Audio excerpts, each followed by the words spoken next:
right? Every leader will have his own time when he's going to rule the kingdom for a certain period of time, then he's going to die off, and the other one's going to raise in his stead. All right, they're going to rule by course. Verse 9. But let the head be preserved for the last. Right? Let the head of the eagle be preserved for the last, meaning the last day. Those 3 heads, right, are going to be preserved for the last days. All right? Let's go to 2nd Ezra. Matter of fact, let's jump to verse 11. And thy number were contrary feathers, and behold, there were 8 of them. So there were 8 contrary feathers. Right? So remember, you had an eagle, Edomite nation, right? It's going to have 12 feathers and 3 heads. You understand? And we're going to get more in depth on it right now. You understand? Let's go to 2nd Ezra 12.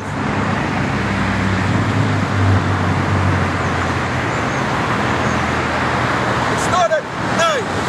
Matter of fact, start at 10. And he said unto me, this is the interpretation of the vision. So what I just read, I'm going to give you the interpretation of it. You understand? Verse 11, the eagle whom thou sawest came up from the sea with the kingdom which was seen in the vision of thy brother Daniel. So it says, the eagle whom thou sawest, as I read in 2nd Ezra 11 and 1, was the same vision Daniel had. Right? Was the same vision Daniel had, but it was not expounded unto him. Therefore now I declare it unto thee. It wasn't expounded unto Daniel, but now the Most High expounded it unto Ezra. So let's go to Daniel's vision to see the vision Daniel had that coincide with what Ezra is getting. Let's get Daniel the 7th chapter.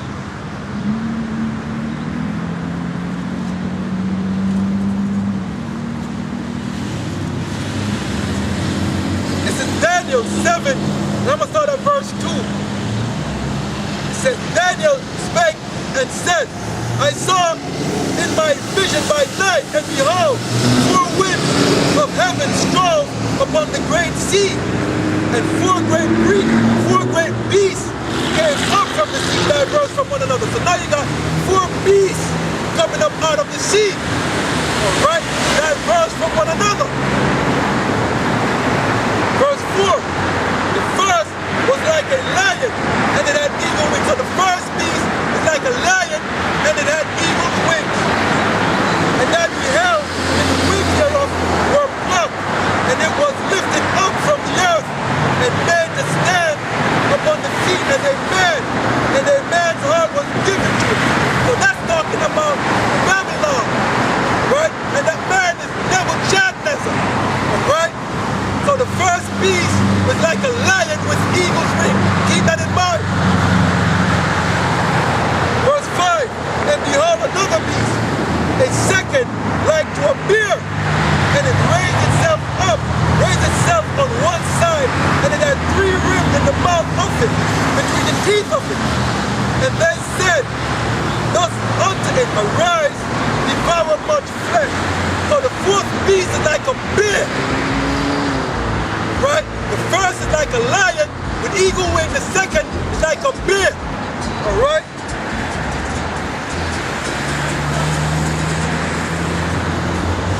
Verse 6.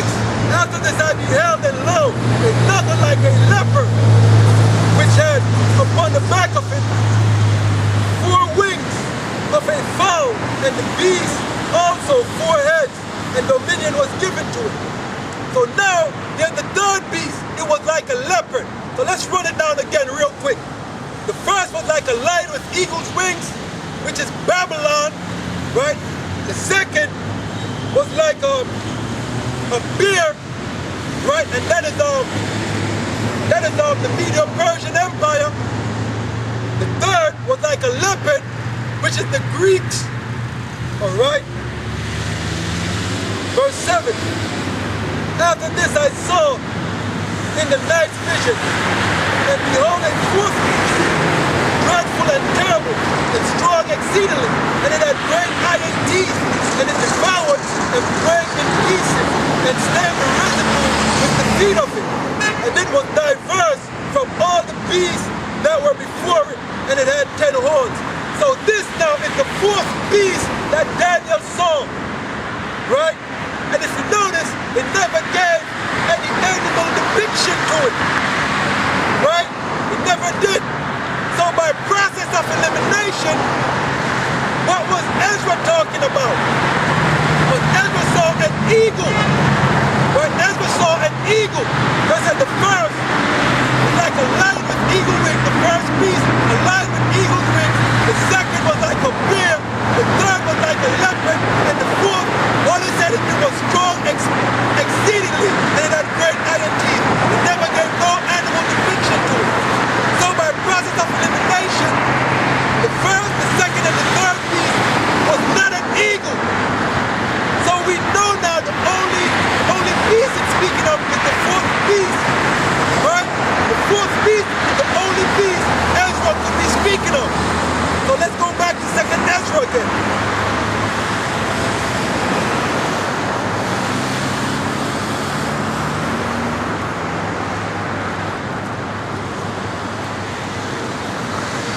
Right?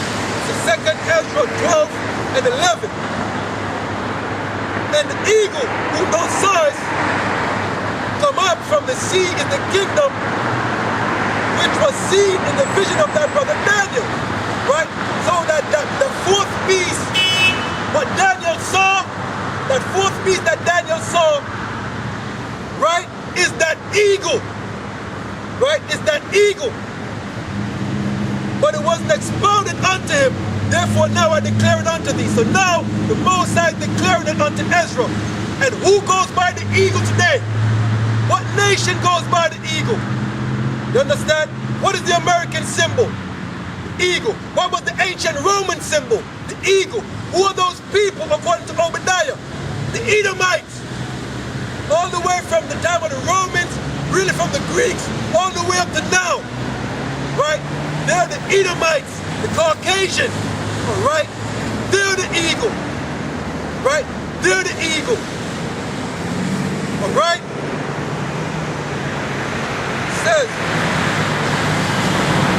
verse 30, behold, the days will come that there shall rise up a kingdom upon earth, and it shall be feared above all kingdoms that was before it. That's that fourth beast that Daniel saw. And that is the Roman Empire. The Roman Empire was feared amongst all nations. You understand? Because it told you that iron teeth that they stomping people with residue, there was a mighty force. Right? They had a military might that could not be matched by man. You understand? It says, verse 14, in the same shall 12 kings reign, one after the other, in the same kingdom, right? The same kingdom of the Edomite, when they rule as the Roman Empire, 12 kings are going to reign. Who are the 12 kings? Julius Caesar, Octavius, which is Augustus, Tiberius, Caligula, Claudius, Nero, Galba, Otho, Vitellius, Vespasian, Titus, and Domitian. Those are the 12 feathers of the eagle. Alright? It says in the sense of 12 kings reign one after the other. And I just gave you the 12 kings. Right?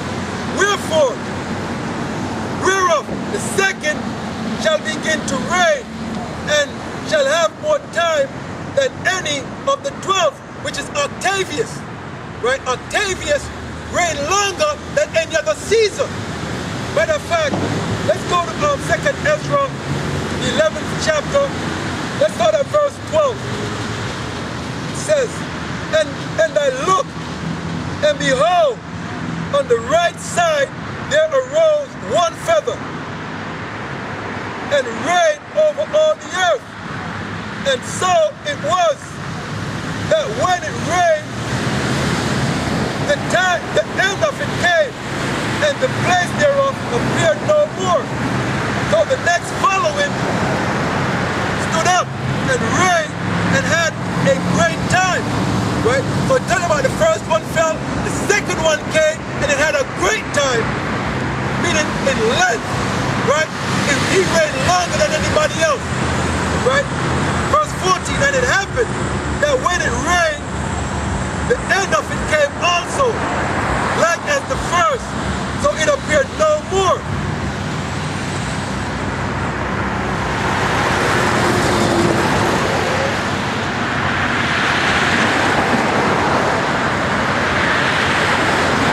Verse 15, then came a voice unto it and said, hear thou that hast borne rule over the earth so long. This I said unto thee, before thou beginnest to appear no more, there shall none after thee attain unto thy time, neither unto the half thereof, meaning in his rulership, right, the second feather, in his rulership, no one will come close to the length of time he would rule.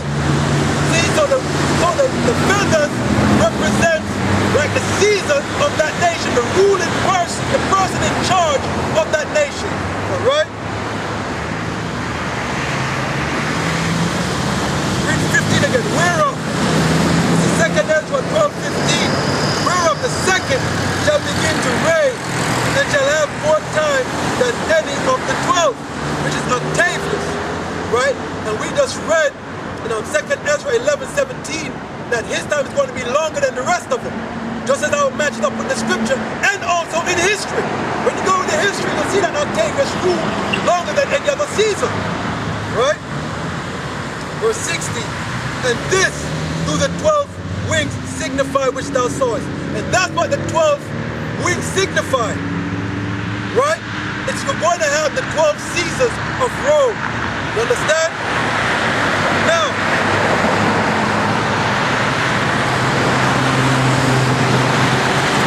verse 17, as for the voice which thou heardest speak, and that thou sawest not to go out from the head, but from the midst of the body thereof. This is the interpretation.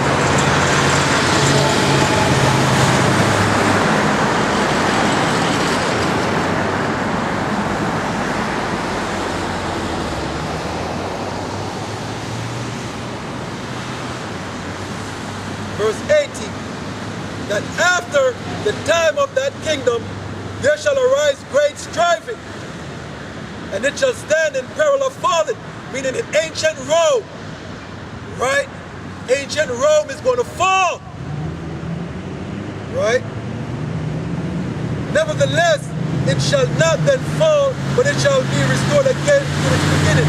And ancient Rome is going to come back into power again as America. It's going to be restored to its beginning as America. That's why when you read in Second Maccabees, it tells you that ancient Rome was diverse from all other beasts because they had a Senate house. Just like America had the Senate house. Just like America exalted the eagle, as ancient Rome did. Right? So you get to see what's going on. They have the fasci. Alright?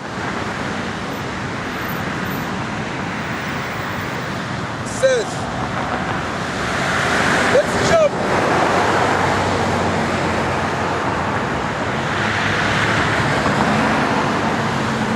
Let's jump to verse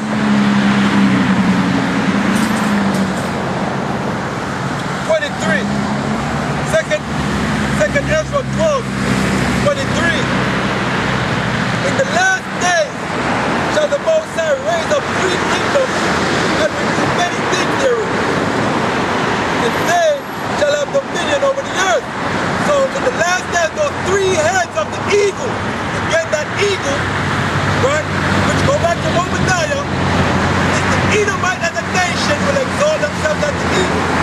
Right? And the eagle is going to have some rulership, right, with the 3 heads. Right? And the 3 heads are Great Britain, America, and Russia. Alright? Verse 24. And those, matter of fact, I read again. Verse 23, in the last days shall the Most High raise up 3 kingdoms and renew many things therein. And they shall have dominion and of all that dwell therein with much oppression, above all those that were before them. Therefore they are called the heads of the eagle, right? So Great Britain, Russia, and America are the heads of the eagle. You understand?